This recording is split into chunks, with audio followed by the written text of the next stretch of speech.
Welcome to Isaac creations. இன்றைக்கி ஒரு புதுவிதமான மழை காலத்துக்கு தேவையான நல்ல காரசாரமான ஒரு சட்னி செய்ய போகிறோம். நான் இங்கே அதுக்கு தேவையான பொருள்கள் வெங்காயம், பூண்டு தேவை.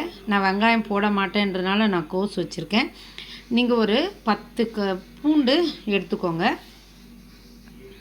இங்கே பாருங்கள், கொஞ்சம் கடலைப்பருப்பு, ஒரு கொஞ்சோண்டு புளி எடுத்திருக்கேன், தக்காளி ஒன்று, இஞ்சி பெரிய துண்டு தோல் சேர்த்து வச்சுருக்கேன், பச்சை மிளகாய் வச்சுருக்கேன், மிளகு, ஜீரகம்.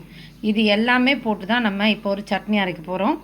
இந்த சட்னி எதுக்காக இப்போ அரைக்க போகிறோம் அப்படின்னா, இப்போ இந்த கிளைமேட் சேஞ்ச் ஆகுது பார்த்திங்களா, நல்லா தொண்டை கரிக்கும், தொண்டையில் சளி பிடிக்கிற மாதிரி இருக்கும். அந்தமாரி சமயத்துலேயும் பசிக்கலை அப்படின்னு தோணும் போதும் இந்த சட்னியை அரைச்சி சாப்பிடுங்க.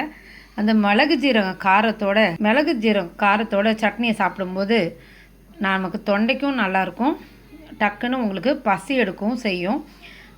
அந்த மாதிரி ஒரு சமயத்தில் சாப்பிட்றதுக்காக தேவையான சட்னி தான் இப்போ நம்ம அரைக்க போகிறோம். வாங்க எப்படி சட்னி அரைக்கலான்னு பார்க்கலாம். பாருங்கள், இஞ்சி இப்படி துண்டு துண்டாக நறுக்கி வச்சுக்கணும்.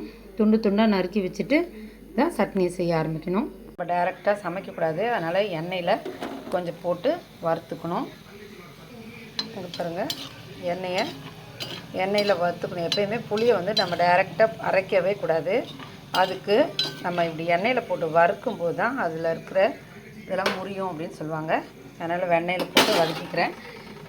இந்த இஞ்சியை பார்த்திங்கனாலும் இப்படி தான் வறுக்கணும். இங்கே பாருங்கள், இஞ்சியும் பாருங்கள் இப்படி தான் நல்லா வறுக்கணும். அதுமாரி தான் நீங்கள் பூண்டு உரிச்சிக்கோங்கன்னு சொன்ன பார்த்திங்களா, அந்த பூண்டையும் நீங்கள் இப்படி தான் வறுக்கணும். நல்லா ஒரு செவரை வறுத்துட்டு நம்ம எடுத்துணுமே தவிர எந்த காரணத்துக்கு கொண்டும் நம்ம என்ன பண்ணக்கூடாதுன்னா அதை எல்லாத்தையும் ஒன்றா சேர்த்து வறுக்கிற மாதிரி வறுக்கக்கூடாது.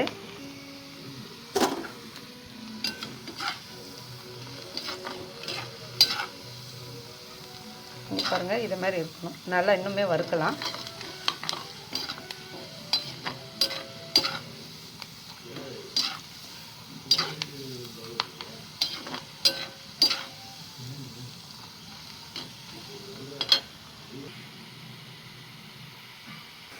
பார்த்தீங்களா, இஞ்சி எப்படி வதங்கி இருக்குன்னு இதுமாரி வறுத்துக்கணும். இஞ்சி பாருங்கள் எப்படி கலக்கலன்னு சத்தம் கேட்குதா, அந்தளவு வறுக்கிற மாதிரியே தான் நம்ம பூண்டையும் வறுக்கணும்.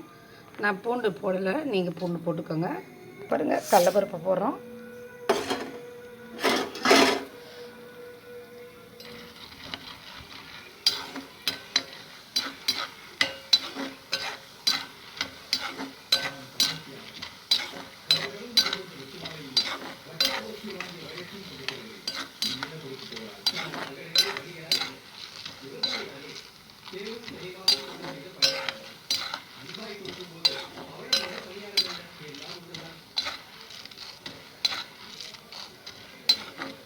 இப்போ கடலைப்பருப்பு வறுத்துருச்சு எடுக்கிறோம்.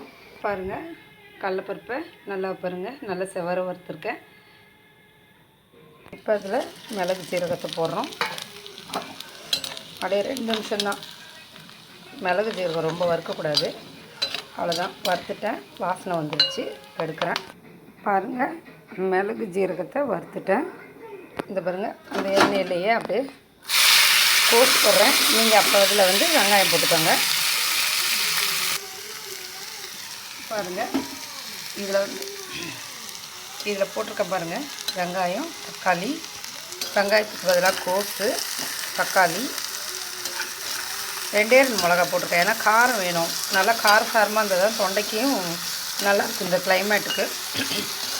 அதனால் நான் காரசாரமாக போடுறதுக்கு 2 மிளகா போட்டிருக்கேன். நீங்கள் கோஸுக்கு பதிலாக வெங்காயம் போட்டுக்கோங்க, தக்காளி போட்டுக்கோங்க. அதுமாதிரி இஞ்சி எப்படி நான் வறுத்துருக்கணும் அதே மாதிரி பூண்டு ஒரு 10 பல்லாவது வறுத்துக்கோங்க, அது நல்லாயிருக்கும். நான் பூண்டு வறுக்கலைன்றனால உங்களுக்கு சொல்கிறேன். ஆனால் எல்லாத்தையும் சேர்த்து செஞ்சால் தான் அந்த சட்னி ரொம்ப நல்லாயிருக்கும். இது நல்லா வதங்கட்டும்.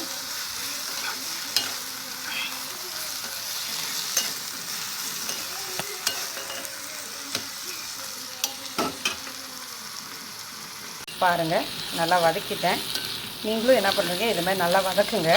சப்போஸ் எங்கள் வீட்டில் கொத்தமல்லி போதும், நான் இல்லை அதனால் நான் போடல. உங்கள் வீட்டில் இருந்தால் அதையும் சேர்த்து போட்டு வதக்குங்க, இன்னும் ரொம்ப நல்லாயிருக்கும். வதக்கிட்டு இருங்க, கொஞ்ச நேரம் ஆறட்டும்.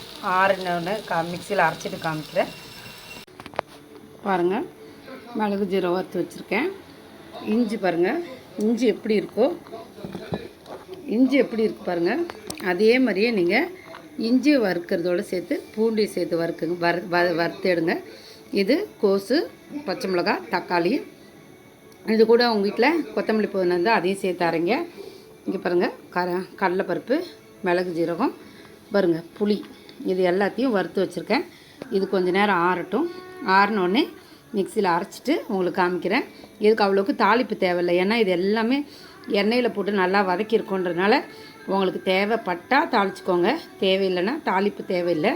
ஏன்னா அது ரொம்ப ஹெவியாக தான் இருக்கும், சாப்பிட்றதுக்கு காரமாக இருக்கும்.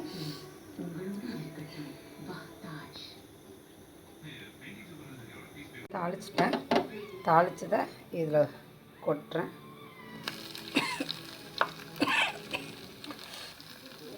பாருங்கள், தாளிச்சதை கொட்டியிருக்கேன். இப்போ பாருங்கள், ரொம்ப ரொம்ப நல்லாயிருக்கும் இந்த சட்னி. சாப்பிட்டு பாருங்கள். கொஞ்சம் நிறைய எண்ணெய் ஊற்றி தாளித்து கொட்டுங்க, அப்போ தான் ரொம்ப நல்லாயிருக்கும். உங்களுக்கு நல்லெண்ணெய் பிடிச்சா நல்லெண்ணெய் ஊற்றி தாளிச்சிருங்க. அப்படி இல்லைன்னா தேங்காய் எண்ணெய் ஊற்றி சாப்பிட்டிங்கன்னா ரொம்ப நல்லாயிருக்கும். சாப்பிட்டு ட்ரை பண்ணுங்கள். இந்த சட்னி பிடிச்சிருந்தா செஞ்சு பாருங்கள். இந்த சட்னி பிடிச்சிருந்தா லைக் பண்ணுங்கள், ஷேர் பண்ணுங்கள், சப்ஸ்கிரைப் பண்ணுங்கள். இது சாப்பிட்டு பாருங்கள். இந்த குளிர்காலத்துக்கு தேவையான தொண்டைக்கு இதமான புது விதமான சட்னி. நன்றி, வணக்கம்.